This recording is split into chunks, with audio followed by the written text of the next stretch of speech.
riches ou pauvres, quoi qu'on fasse sur la terre, notre existence est une chose éphémère. Et des pendules, le tic-tac incessant, semble nous dire tout passe avec le temps. Voici l'enfant qui vient de venir au monde, sa mère penchée vers sa petite tête blonde, vers la pendule placée près de son lit, jette un regard et soucieuse se dit: si l'on pouvait arrêter les aiguilles au cadran qui marque les heures de la vie, nos petits enfants si mignons, si gentils, grandiraient pas pour déserter leur nid. Lorsqu'à 20 ans, un jour ils se marient, sans un regret, ils partent et vous oublient. Et les mamans dont ils brisent l'espoir pensent qu'on voudrait près de soi toujours les voir. Restez petits garçons ou petites filles, si l'on pouvait arrêter les aiguilles. Dans les campagnes ainsi que dans les villes règne le calme et chacun vit tranquille, sans se douter qu'un orage gronde au loin pour bouleverser la paix du genre humain. Un peu partout, en Europe, en Afrique, les noirs dessous de l'infâme politique sèment la guerre, horreur de tous les temps, que nul ne peut arrêter pourtant.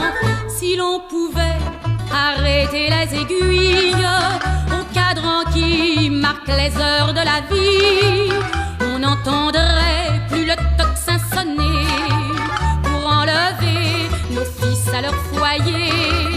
Quant à l'instant où tous les bras travaillent, quoi de plus triste que l'heure des batailles?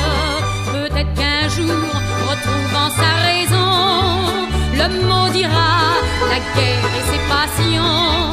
Plus de tuerie, ni d'hommes qui se fusillent, si l'on pouvait arrêter les aiguilles. Tous emportés par l'effroyable ronde, les années passent si vite pour tout le monde que l'on se dit: pourquoi se jalouser, se faire tant de mal au lieu de s'entraider? De pauvres vieux, usés, cassés par l'âge, sentant venir l'heure du grand voyage, encore unis comme dans leur jeune temps, dans un baiser, disent en s'enlaçant. Si l'on pouvait arrêter les aiguilles au cadran qui marque les heures de la vie, nous n'aurions pas la triste appréhension d'entendre l'heure de la séparation.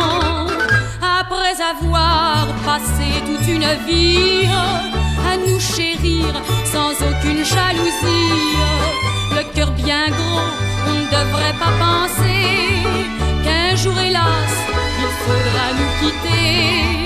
Vivons d'espoir, à quoi bon se faire tant de bile, puisqu'on ne peut pas arrêter les aiguilles.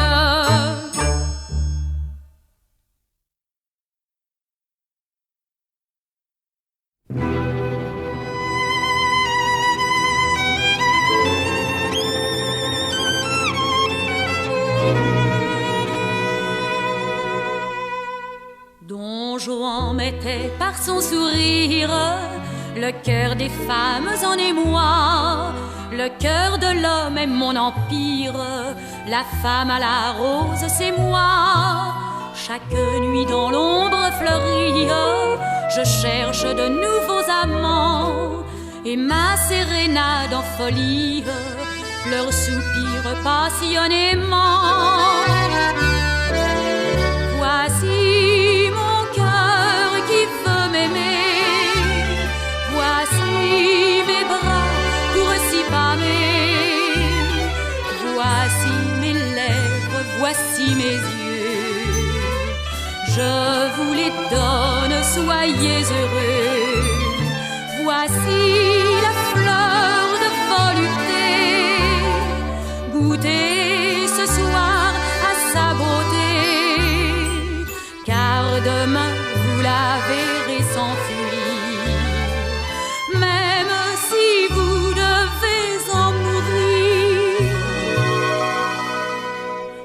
bourgeois portait la fleur charmante à son chapeau négligemment. Mais moi de mes deux mains ardentes, je l'effeuille amoureusement. Chaque pétale qui s'égrène, c'est un homme qui meurt pour moi. Qu'importe à la fleur souveraine, je la donne à tous, c'est ma loi. Voici mon cœur qui veut m'aimer. Voici mes bras pour s'y pâmer. Voici mes lèvres, voici mes yeux. Je vous les donne, soyez heureux. Voici la fleur de volupté. Goûtez ce soir à sa beauté, car demain vous la verrez s'enfuir. Même si vous devez en mourir.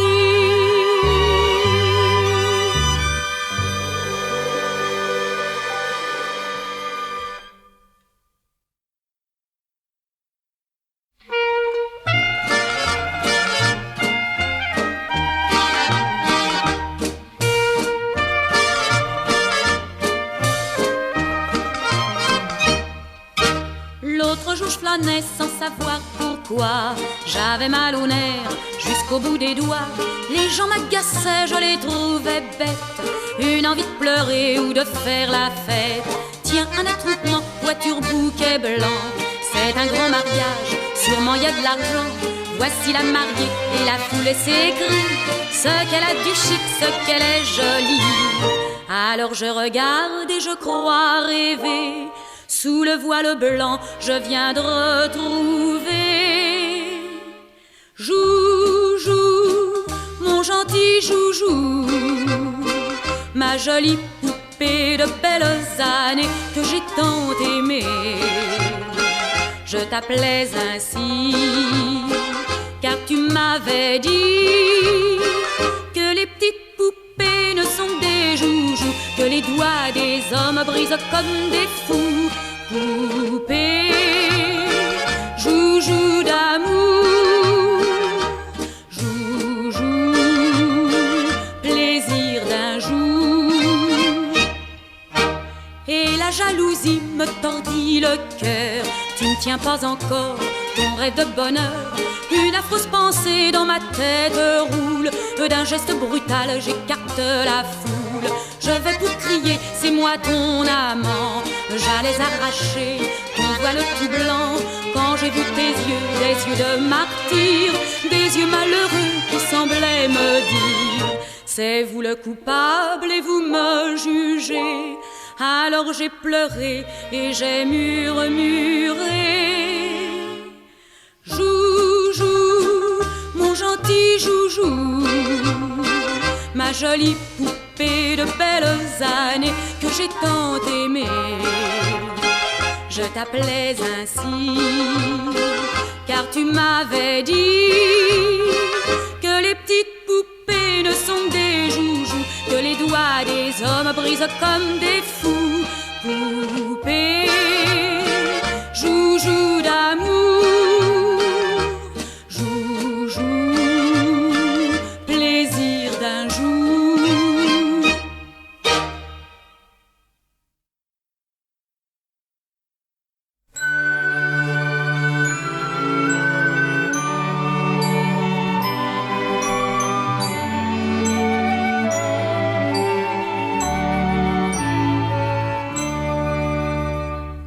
Pourquoi pleures-tu, petite mère chérie? Je vois des larmes dans tes yeux. Ma petite sœur n'est donc pas guérie. Tu me disais qu'elle allait mieux. À la maison, toujours on pleure. C'est à cause d'elle et pourtant je t'entendais dire tout à l'heure qu'elle était bien heureuse maintenant. Je ne comprends pas ces propos étranges, pourtant j'entends bien. Tu disais tantôt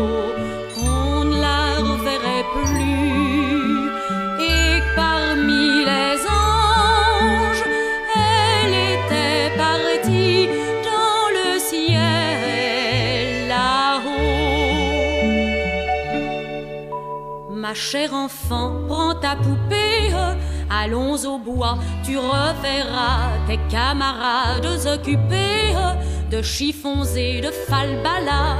Et pendant que l'enfant s'amuse, riant, chantant tout à ses jeux, de sa gaieté cherchant l'excuse, la maman dit c'est l'âge heureux. Âge insouciant, ignorant la vie, âge où nous voyons le ciel toujours beau. Pour une poupée, la mignonne oublie sa chère petite sœur qui est dans le ciel là-haut.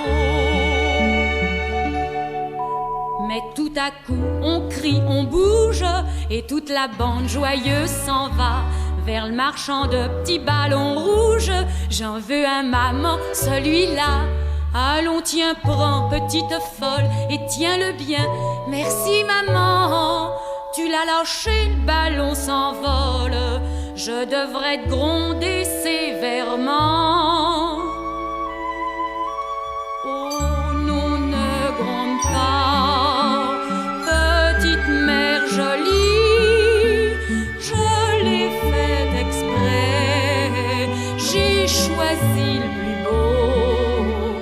Regarde, il s'en va vers ma sœur chérie, ma belle petite sœur qui est dans le ciel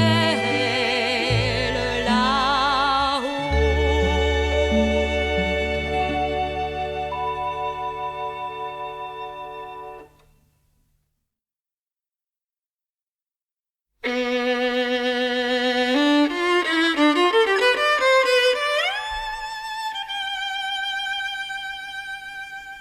Il est minuit, Montmartre s'illumine, tous les concerts se vident à grand bruit, et des viveurs la fête se termine, dans la taverne ou la boîte de nuit. Parmi les fleurs, les femmes, la fumée, en bas de soie, habits rouges et col noir. C'est le Digan à la valse pâmée qui va charmer jusqu'au passant du soir. Écoutez l'âme des violons, chanson d'amour, chanson joyeuse.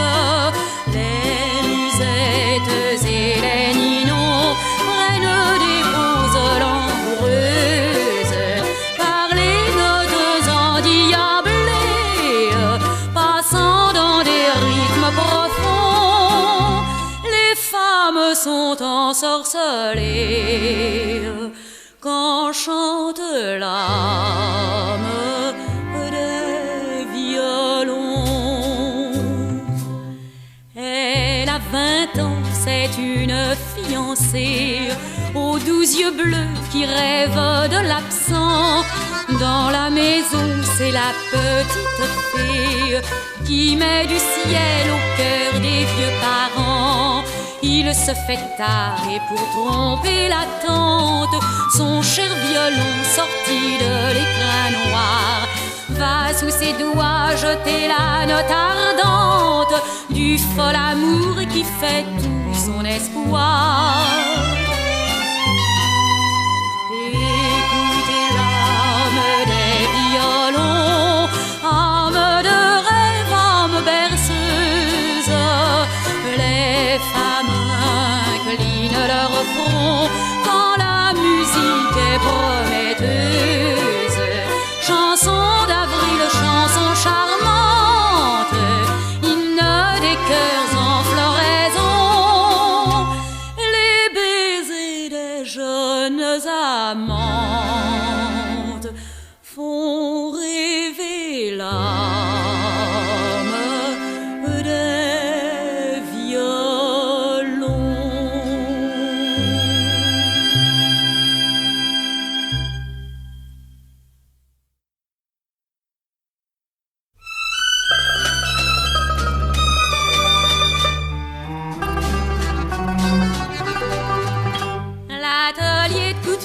est en fête, on oublie l'ouvrage un instant, car c'est aujourd'hui que Marinette vient juste d'avoir ses 20 ans.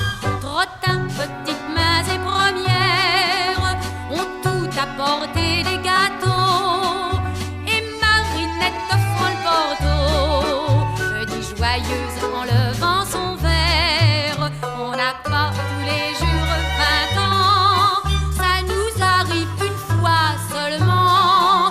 Ce jour-là passe hélas trop vite, c'est pourquoi faut qu'on en profite. Si le patron nous fait les gros yeux, on dira faut bien rire un peu. Tant pis si vous n'êtes pas content, on n'a pas tous les jours 20 ans. Le patron donne congé à ses petites, et comme le printemps leur sourit, à la campagne elles vont tout de suite chercher un beau petit coin fleuri. Dans une auberge en pleine verdure, elles déjeunent sur le bord de l'eau, puis valsent au son d'un phono, en chantant pour marquer la mesure. On n'a pas tous les jours 20 ans, ça nous arrive une fois seulement. C'est le jour le plus beau de la vie, alors on peut faire des folies. L'occasion, il faut la saisir, payons-nous un petit peu plaisir. Nous n'en ferons pas toujours autant, on n'a pas tous les jours 20 ans.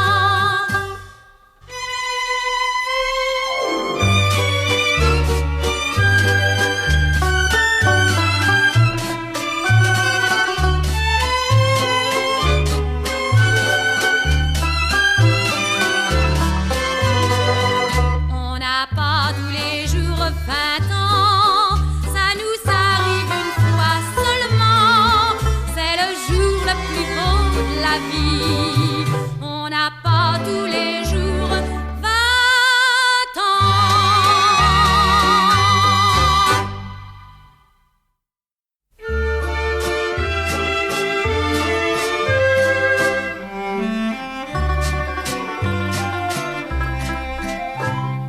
Un petit gamin, enfant des faubourgs, sur les grands boulevards et les places publiques, venait aux passants offrir tous les jours un modeste lot de jouets mécaniques.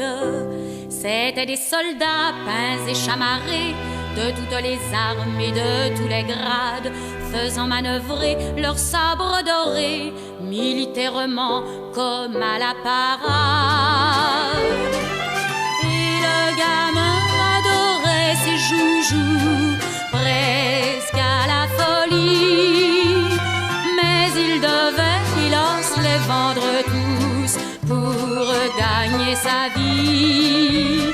Et chaque fois que l'un d'eux s'en allait, aux douleurs atroces, un long sanglot en silence gonflait son cœur de gosse. Mais son préféré parmi ses soldats, un bel officier hussard de la garde, étant le plus cher, ne se vendait pas. Au moins celui-là, pensait-il, je le garde. Lorsqu'un jeune enfant richement vêtu, remarquant un jour le petit homme d'armes, vint pour l'acheter, offrir un écu, le pauvre gosse alors fondit tout en larmes. Pourquoi pleurer, fit l'autre enfant très doux, d'un air de surprise. C'est que tu prends, dit-il, mon seul joujou, et mon cœur se brise. L'autre bambin reprit alors ému, et l'âme très bonne, je te l'achète et puis ne pleure plus, je te le donne. Et depuis ce moment, ce furent deux amis, le voyant chaque jour dans les promenades, tout comme deux frères tendrement unis, partageant leur jeu en bons camarades. camarade.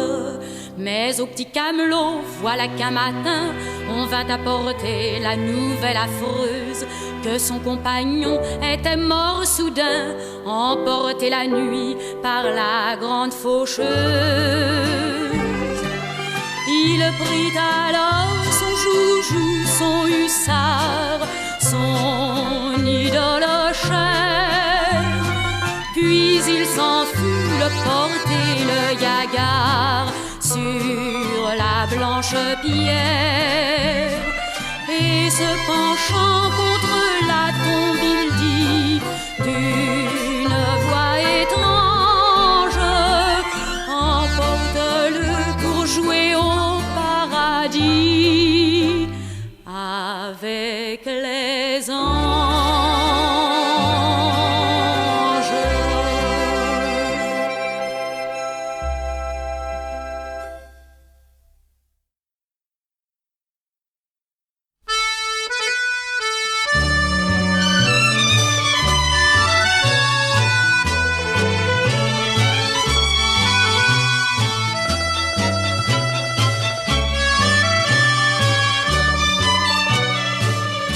Texas où l'aurore a des parfums de violette, un frisson de mandore fait chanter toutes les fauvettes avec leurs tresses brunes et leurs yeux de velours.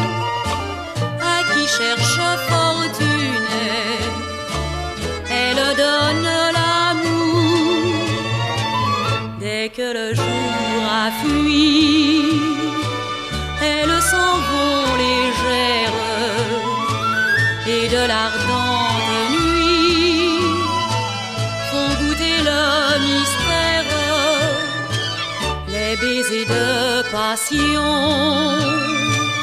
de ces fauvettes brunes sont la folle chanson qui monte au clair de lune, le gaucho qui chemine dans la sierra mystérieuse, presse sur sa poitrine sa tendre fauvette amoureuse. Il a le cœur en fête en cette nuit d'été, car tout bas la fillette lui promet sa bonté. Dès que le jour a fui, elles s'en vont légères, et de l'ardente nuit font goûter le mystère, les baisers de passion de ces fauvettes brunes sont la folle chanson qui monte au clair de lune.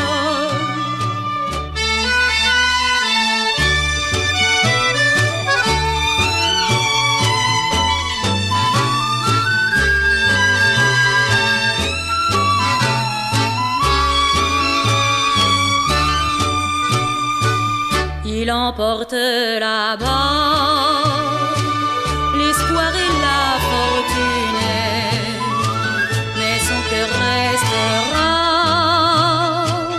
chez les fauvettes brunes.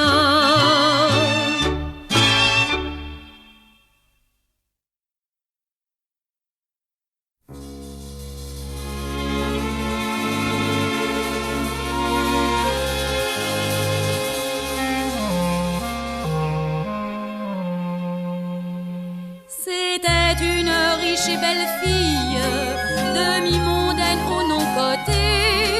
Lui c'était un petit sans famille, enfant de Paris, fleur de pavé.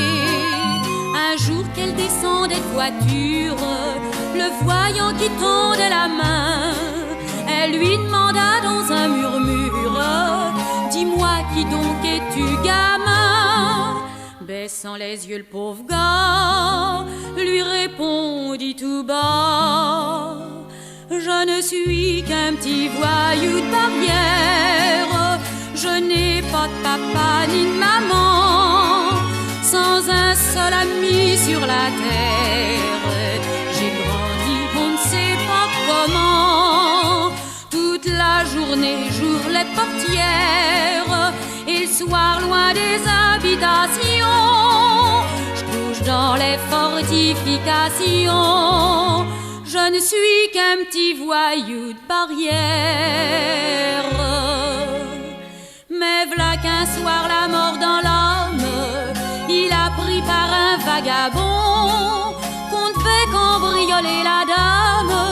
Chez elle il s'élança d'un bond, puis ayant dévoilé la chose, il ajouta timidement: je voudrais bien servir la bonne cause, c'est peu mais j'aurai le cœur content. Laissez-moi près de vous, j'ai peur d'un mauvais coup. Je ne suis qu'un petit voyou de barrière, n'ayant que son dévouement banal.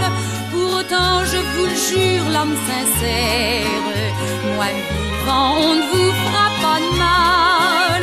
Si le malheur abrège ma misère, qu'importe, je ne laisserai pas de regret.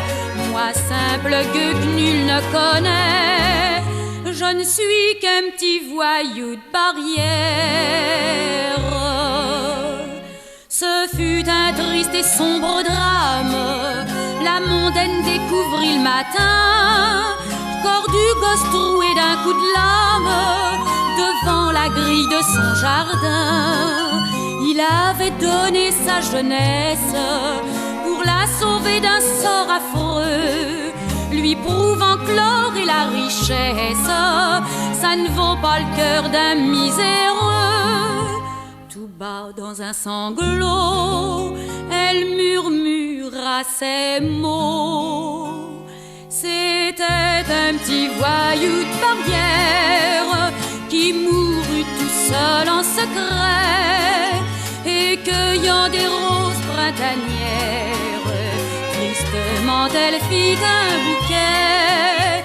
Puis à genoux dans une prière, pleurant comme une grande sœur, elle dit adieu et jeta ses fleurs au petit voyou de barrière.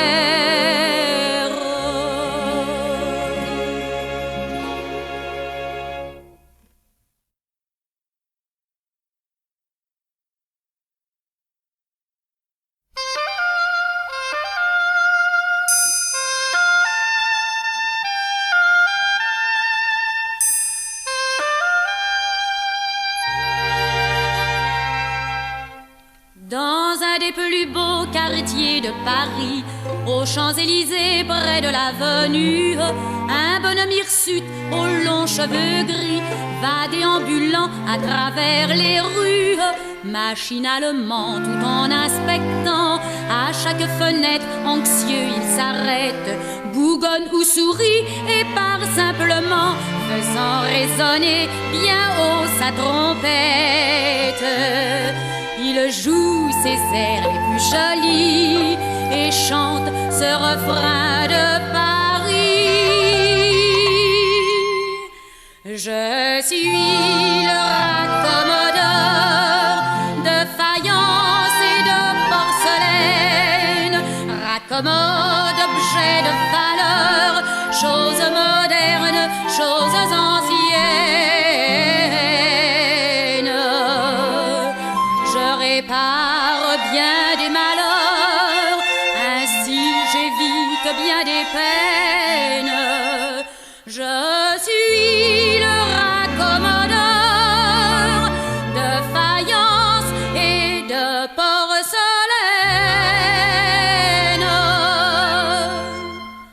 Un jour il advint qu'un petit gamin guettait l'artisan au coin de la rue. Dès qu'il l'aperçut loin sur le chemin, il courut à lui et dit l'âme émue: me Monsieur Petit Père a dit ce matin à maman chérie qui pleurait sans cesse: tu as brisé ma vie et de tout lien, tu as brisé mon cœur et pris sa tendresse. Pour que maman sèche ses pleurs, je vous en prie monsieur, venez vite raccommoder leur cœur. Je suis le raccommodeur de faïence et de porcelaine, mais pour raccommoder le cœur de ton papa, ma science est vaine. Pour réparer ce grand malheur, toi seul as ce pouvoir suprême. Moi, je ne suis qu'un raccommodeur.